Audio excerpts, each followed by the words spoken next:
You're listening to the Greek's Gridiron. Now here's your host, Ethan Hristodoulou. Welcome back to the Greek's Gridiron. I am Ethan Hristodoulou, and today, previewing Monday Night Football games. And if you have not already, once you're wrapped up here, make sure you check out my Monday Night Football preview for Texans and Buccaneers. But we are diving into Chargers and Raiders, last game of week number 2, a 10 p.m. start on Monday Night Football. I'm going to be honest with you, I get up pretty early for work. I will catch the replay of this one. I am not staying up for the finish of this game here. I got to be to work for 6 in the morning every day during the week, and a 10 p.m. start time for Chargers Raiders is just not in the cards for me. So I'll be catching this one on replay, but we got a really good, interesting matchup between two AFC West rivals. Chargers, Raiders. Winner of this game advances to 2-0 and potentially a lead in the division, depending on how things shake out for Denver this week as well. But as always, I invite you all, comment down below. Let me hear from you. Who do you like? Who do you dislike? Anything I don't touch on here that you think is important to the matchup, feel free to comment down below. Let me hear from you. And as always, no betting advice, no gambling advice. We are just talking football here. So let's dive in and discuss. Like I said, Chargers, Raiders, two AFC West rivals here. A lot on the line for the division as both teams are 1-0. This will be Las Vegas's first real test defensively, I will say, this season. Because when you see how things kind of worked out for the Patriots last week and just the subsequent following news that happened throughout this week as they continue to just kind of get rid of players that were drafted as recently as last year in New England, that offense is in a bit of a bad way and not quite where it needs to be a competitive football team. So I think the Chargers presenting a far more competent opponent for them is definitely one worth watching for this matchup here. Now, the Chargers come out swinging against Kansas City last week. Herbert throwing for 3 touchdowns and over 300 yards through the air. He was in complete control of both that game and just everything going on at the line of scrimmage. It was impressive to watch him work and open things up with a dominant victory on Friday Night Football over in Brazil.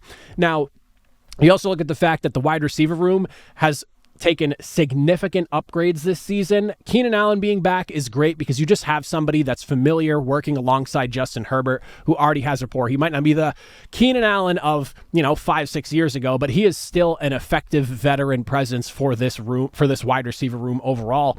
Obviously, Ladd McConkey's there, and then Quentin Johnston, who out of nowhere just exploding onto the scene in prime time in front of everybody in Brazil last week. Still had a couple of drops that could have made that night even more spectacular, but if this is the Quentin Johnston we're going to see who could actually be an effective receiver for this offense, you're looking at a 3-headed group of guys that is very effective. And then on top of that, you still have a second-round draft pick in Trey Harris, who is going to work his way into this offense more and more, and I think is going to be a good NFL wide receiver. So a very good test for the Las Vegas Raiders here. I think one thing that you could keep an eye on for this one that I think is definitely worth mentioning is how they handle the run game from the Chargers. As it stands right now, Omarion Hampton was the lead back last week. We'll see what happens with Najee Harris coming into the fold this week, but listen, Justin Herbert made the numbers look much better than the actual rushing total numbers were for the Chargers last week. He took off on a few different runs, taking advantage of the defense. And for what it's worth right now, for a team that was so run heavy last year, I'm curious to see what this run game's all about in year number 2 under Jim Harbaugh. He loves to run the football. Obviously, they literally went out and drafted Omarion Hampton and brought in a Najee Harris. Like, they love to run the ball. They wanted big, effective backs that can do their thing, and you didn't really get quite the output that you wanted to see. So I'll be curious to see if Las Vegas is able to stand up against them and do something similar, if maybe there's, a flaw or something in the run game, or if that was just how the game played itself out last week, where Justin Herbert was controlling things with his arm and they didn't need to run the ball. But definitely something I'm very interested in seeing play out for this second week matchup for the Chargers offensively.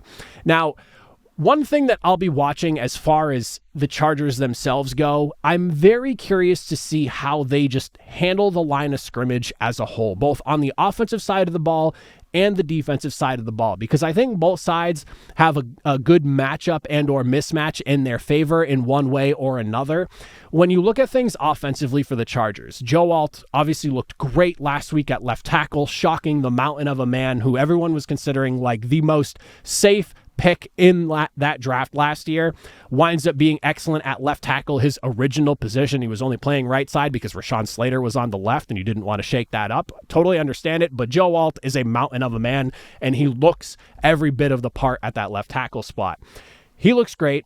However, offensive line, missing Rashawn Slater, still let up 3 sacks against for Justin Herbert last week. So, with Las Vegas, you're dealing with a Max Crosby. You're dealing with a Malcolm Kuntz coming off the edge who missed all of last season and came back last week. First game of the season, notched himself a sack. Basically looked like he didn't even miss a beat. So you're dealing with 2 excellent edge rushers there, both of those guys having a sack apiece, and of course a couple more for the team for a 4 total. So listen, it's one of those things where how much do they miss Rashawn Slater this week going up against what could be a threatening duo of edge rushers for the duration of the season? A lot of people who maybe aren't initiated into the Las Vegas fandom would know or would not know Malcolm Kuntz was basically set up for a career season last year. Injury obviously knocked him out for the year, but he looked really good in 2023. I believe he had 8.5 sacks that year. So everyone was expecting that duo coming off the edge, plus like Christian Wilkins at the time, was going to be a problem. Now, obviously, Christian Wilkins no longer around, but now these two are back together. Just keep an eye on that, because how the right side holds up, dealing with those 2 guys coming off the edge, flip-flopping and basically changing things up as the game goes on, definitely worth something watching. Now, on the flip side, for the Chargers defensively, Las Vegas center Jackson Powers-Johnson is out, so they're missing their starting center here. And for the Chargers, it's obviously Khalil Mack, Tuli Tuipulotu. You have 2 great edge rushers there, a really young and up-and-coming one getting the opportunity to work alongside a Khalil Mack. I think that's a great opportunity for him there. But this is going to be more about the big guys in the middle and how they're able to take advantage of that. You're missing a starting center. Communication could be an issue. And on top of that, if you can collapse the pocket from the inside and you're forcing Geno Smith to roll out to his left, roll out to his right in an uncomfortable manner, who's he running into but those 2 edge rushers that I just mentioned there?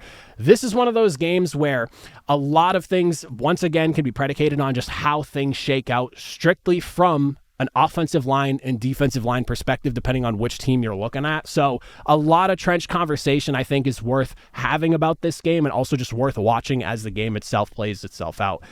Both sides have very good edge rushers, and both sides, I think, could very well dictate the outcomes of this football game and how things look for the opposing offense just off of their 2 edge rushers alone. So definitely worth keeping an eye on. But you have stacked receiving rooms to work with. It sounds like Brock Bowers is going to play for the Raiders. So we already talked about the wide receiver room that the Chargers bring to the table here. Obviously, Brock Bowers is a literal just human mismatch, because what are you going to do when you have a tight end sized human who plays like a wide receiver? Jacoby Myers, obviously, excellent wide receiver. He might not be your wide receiver 1 or anything like that, but he's a 1,000-yard receiver nonetheless with excellent sure hands. And then Besh, of course, looked really good last week in week number 1, and I'm sure that his role is only going to continue to grow. The hype was real around him going all through training camp, and now it looks like all that hype is coming to fruition now. So both sides have really great skill players to work with when it comes to throwing the football. Both sides have good running backs as well. Ashton Genty, it wasn't a fantastic week number 1, but he has all the boom potential, and I really like Omarion Hampton. So it really comes down to defensive lines, offensive lines, who can overpower the other and disrupt these offenses from being able to get the football to their playmakers. That being said, as for who I think is going to win this matchup here, this is a tough one because I think it might be a little bit closer than some people are anticipating. Geno Smith looked really good last week, and I know it was against the Patriots, but for his first game on a new team, yes, with his former head coach, I think it still says a lot about his ability as a QB, and a lot of people sleeping on him. 362 yards through the air is not easy to do in the NFL, no matter who you're playing against, but I do still think I like the Chargers in this one here. Ultimately, I think they just have a little more juice in the tank, and I just I trust Justin Herbert more than I do Geno Smith. Put respect on Geno Smith's name, but Justin Herbert came out dealing last week, and something tells me he's going to really challenge this Raiders defense. And for the Chargers to come out, big-time game, big-time opponent in another country, and to get a victory over the reigning AFC champions, I think the Chargers might be in for one hell of a good season, and unfortunately for the Raiders here, I like Chargers 24-21. Should be a fun contest. I think it's going to be very competitive here, but I like the Chargers as a hair more.